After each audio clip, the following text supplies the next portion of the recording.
Bem-vindos a mais um vídeo do canal Conhecimentos da Humanidade. E no vídeo de hoje, um chorinho sobre as cruzadas. Nós vamos entender o que é que as cruzadas trouxeram de bom para o Ocidente.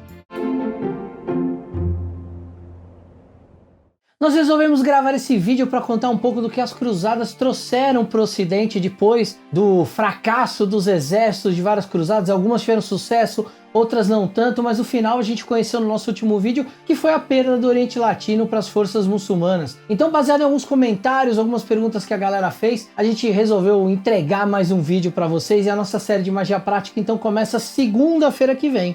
Existe uma confusão de algumas pessoas com relação às cruzadas e à retomada das terras cristãs que estavam em posse dos muçulmanos na Europa. O que acontece é que depois de 632 d.C., quando Maomé morre, os muçulmanos começam a criar hostes e hostes de exército e começam a atacar dois impérios que tinham praticamente mantido eles ali como servos, como quase escravos ali no Oriente Médio. Um desses impérios era o Império Bizantino e o outro era o Sassânida. Então eles começam a atacar esses dois impérios e com a queda do Império Romano, já tinha uns 200 anos ali que o Império Romano tinha acabado e tudo, então não tinha nenhuma grande força cristã organizada na Europa para conter essa invasão e os árabes conseguiram tomar as províncias romanas no norte da Europa e conseguiram invadir a Península Ibérica, a França e a Itália principalmente. Esses foram ali as regiões onde os muçulmanos conseguiram entrar e invadir grandes porções de terra. Pra vocês terem uma ideia, o Império Sassânida vai terminar em 651, quando o último Shah morre.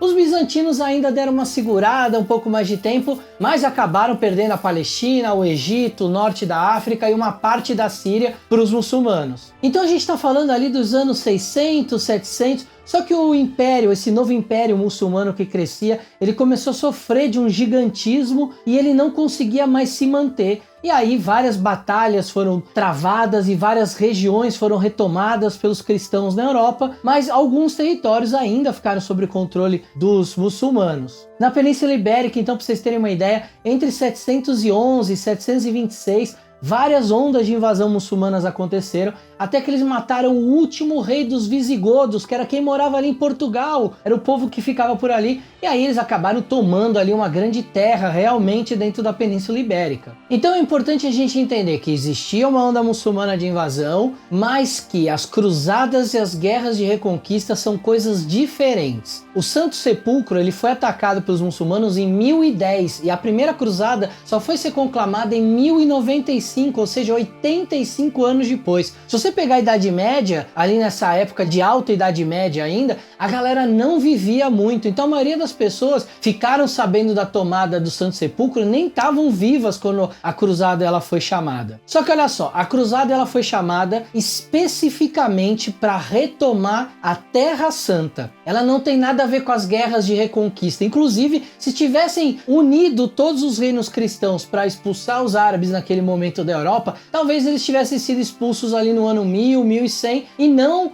os cristãos tendo que esperar até 1492 para terminar a sua grande guerra de reconquista. Ou seja, várias terras na Europa ficaram sob o poder dos muçulmanos durante 800 anos. Então não tem uma ligação, por mais que muita gente fale, se não fossem as cruzadas, a Europa hoje seria muçulmana. Não tem nada a ver uma coisa com a outra. São coisas diferentes e as pessoas costumam confundir. E a gente já viu pelas cruzadas que, na verdade, causaram no mundo muçulmano foi uma união, pois nessa época, quando os cruzados chegaram lá, os turcos seljúcidas, eles estavam em guerra civil. Eles tinham guerra contra os fatímidas, que eram mais xiitas, enquanto esses turcos eram mais sunitas. Era um grande caldeirão ali de briga entre turcos, entre árabes, entre curdos, entre sunitas, entre xiitas. Os cristãos conseguiram fazer, durante todo o período da cruzada, com que os muçulmanos se juntassem, com que o império do seljúcida crescesse o suficiente para tomar quase todo o Oriente Médio, se unisse sobre uma bandeira de comandantes curdos que eram sunitas e que conseguiram até fazer os próprios xiitas ficarem do lado dos sunitas contra os cristãos.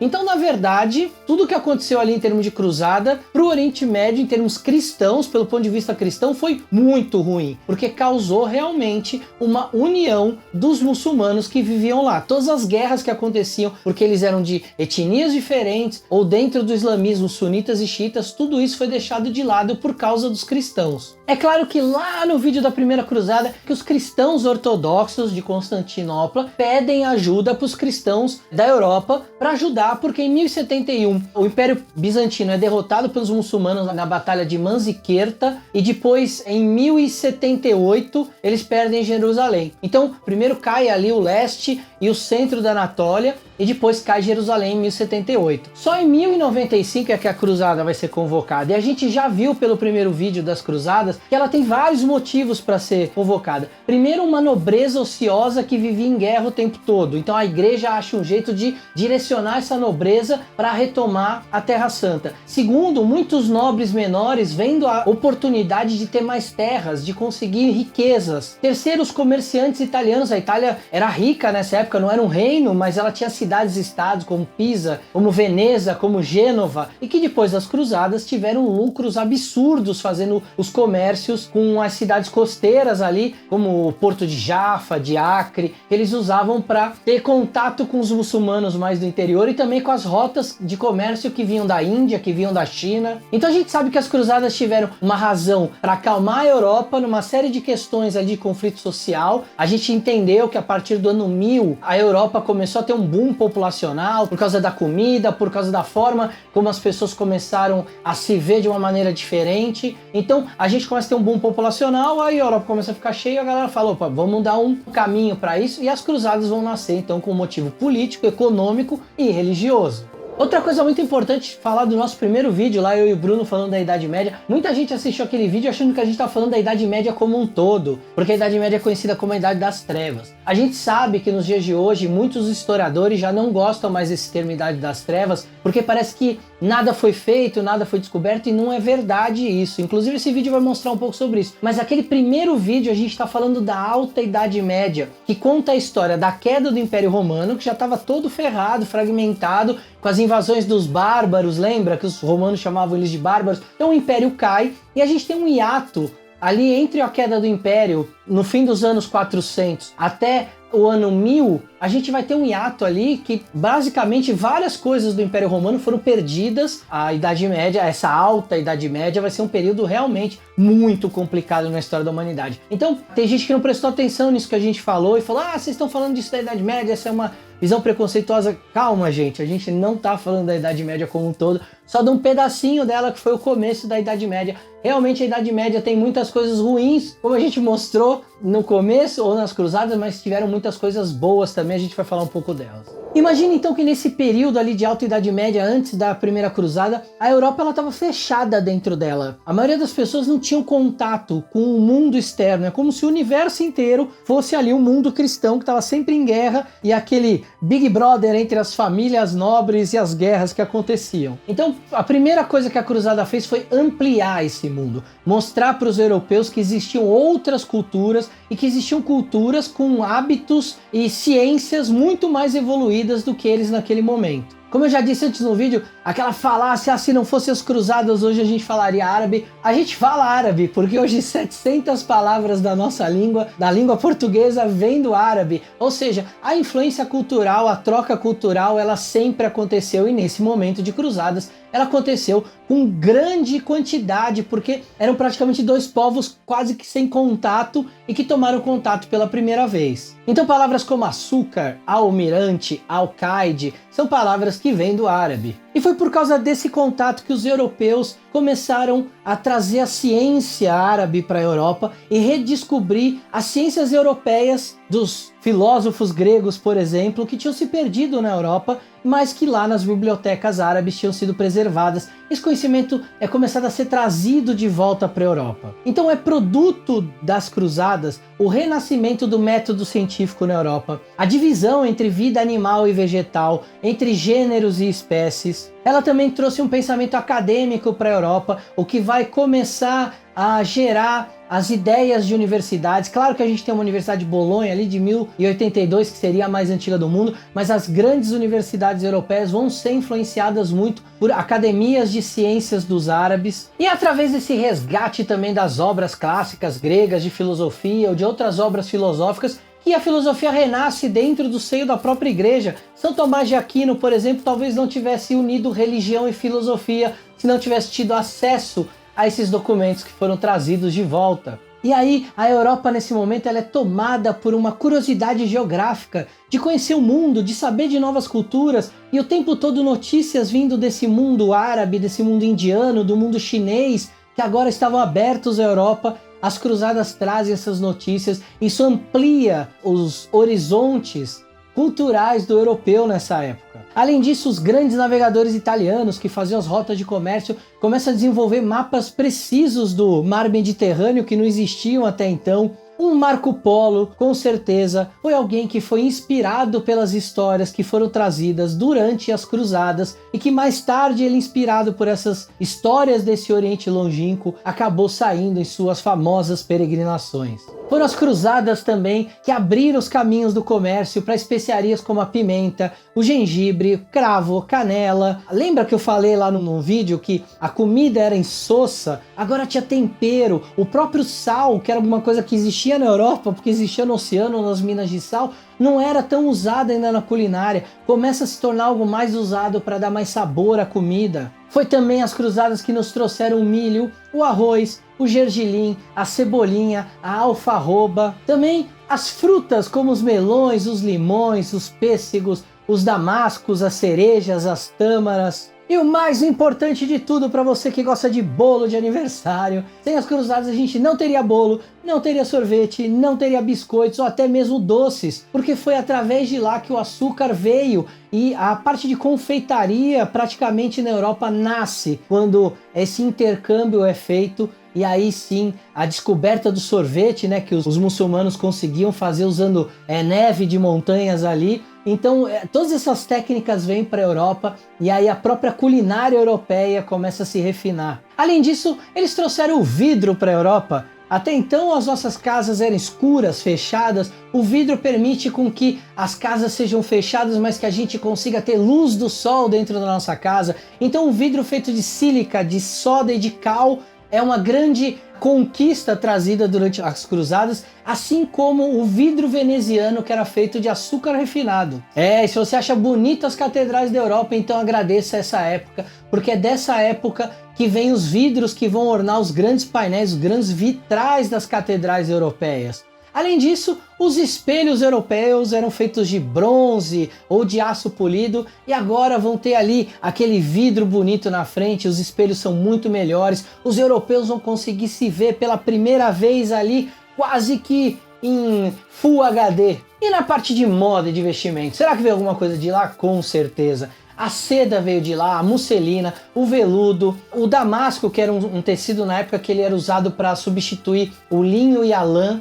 Foi inclusive por causa da primeira cruzada que praticamente a moda nasce na Europa, porque as cores também vêm junto, o vermelho, o rosa, o azul, o verde, o roxo, o amarelo, eram pigmentos que eram muito comuns no Oriente e que o Ocidente praticamente desconhecia naquele momento. As roupas começam a se tornar mais coloridas, os vitrais, a cor volta a habitar a Europa. A gente falou lá no vídeo de Alta Idade Média que os cristãos fediam nessa época, não tomavam banho e tudo. Bem, o hábito do banho vem também dessa época das cruzadas, do contato com os povos do Oriente. Não só o banho, mas a sanitização das casas, o local de onde fazer as necessidades. Os perfumes vêm também, assim como aromas, pós diferentes, uma série de cheiros novos para habitar o universo europeu. Mas também na intimidade do lar, o sexo tinha se tornado uma coisa muito mecânica ali, muito púdica por causa da igreja e tudo. Os orientais, os árabes trouxeram técnicas novas de como cortejar uma mulher, de como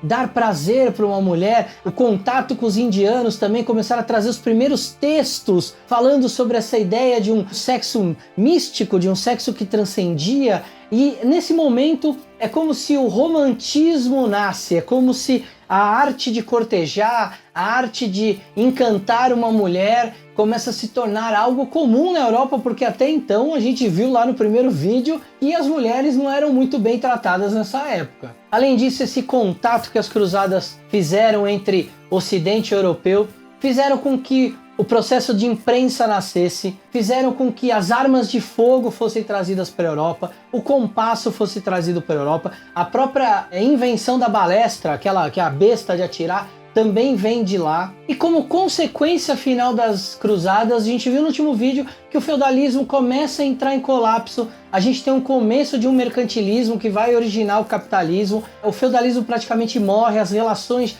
de servitude começam a se desgastar por causa dos impostos da igreja, por causa dos constantes apelos dos nobres em cima dos servos. Então, os grandes burgos começam a aparecer, os comerciantes começam a ficar com muito dinheiro, ficam muito ricos, começam a comprar, isso já no fim da Idade Média, grandes quantidades de terra, compram cidades e se tornam os burgueses. Bem, a gente viu todo o lado bárbaro das cruzadas nos momentos militares, mas ela também teve esse lado bom de trazer todo esse progresso de volta para a Europa, que parece que no momento ali entre 476 e 1095 vivia um breu total de cultura, de ignorância, tudo que foi perdido ao longo do tempo que os romanos construíram, né? Isso foi sendo perdido com o tempo, o império não caiu do dia para a noite. Essas coisas foram se desgastando, foram se perdendo, vários conhecimentos deixaram de ser importantes, porque era importante sobreviver. E aí as pessoas focavam no dia a dia, na sobrevivência, a cultura foi sempre deixada de lado nesse momento de Alta Idade Média, mas aí as cruzadas começam a mudar o Ocidente. E além de tudo isso que eu falei, elas ainda vão dar origem ao sistema bancário, às grandes navegações, que vai ser o assunto de um próximo vídeo, e elas vão mudar completamente a Europa, trazendo a Europa de novo para ter ciência, para ter conhecimento, para ler clássicos filosóficos novamente. Isso obviamente vai contribuir para a hora que a gente sai da Idade Média, entra no renascentismo, entra no iluminismo, e aí as ideias científicas estão ali, a base estava ali na Idade Média, e essas ideias são catalisadas, e aí a gente vai reconhecer na expressão artística, na expressão científica, na expressão mercantil, que a gente vai ver no Renascimento e no Iluminismo. Então eu espero que vocês tenham gostado desse vídeo. Olha quanta coisa legal esse contato entre Oriente e Ocidente acabou gerando, mesmo com todas aquelas batalhas, com todos aqueles momentos sangrentos da história das cruzadas, mas pelo menos a gente tem coisas que a gente olha hoje e vê que culturalmente elas são palpáveis, elas trouxeram benefícios para uma população da Europa que naquele momento estava vivendo ali um momento de um obscurantismo ali provocado por uma repressão tanto de calamidade quanto religiosa naquele momento do início ali da formulação do que seria a Idade Média, do que seriam os reinos que a gente conhece da Idade Média. Então até semana que vem com um vídeo de uma série nova que eu vou tocar sobre magia prática, e o primeiro vídeo falando sobre a introdução à magia prática. O que é magia, para que fazer magia, da onde vem essa ideia, como isso mais ou menos funciona, e a ideia dessa introdução para depois outras segundas-feiras a gente falar de aspectos mais focados no que é a tal da magia prática, parte de um dos grandes conhecimentos da humanidade, como tudo aqui nesse canal é conhecimento. Então esfirras medievais, explosivas e perfumadas e aromáticas para vocês. A gente se vê, até lá!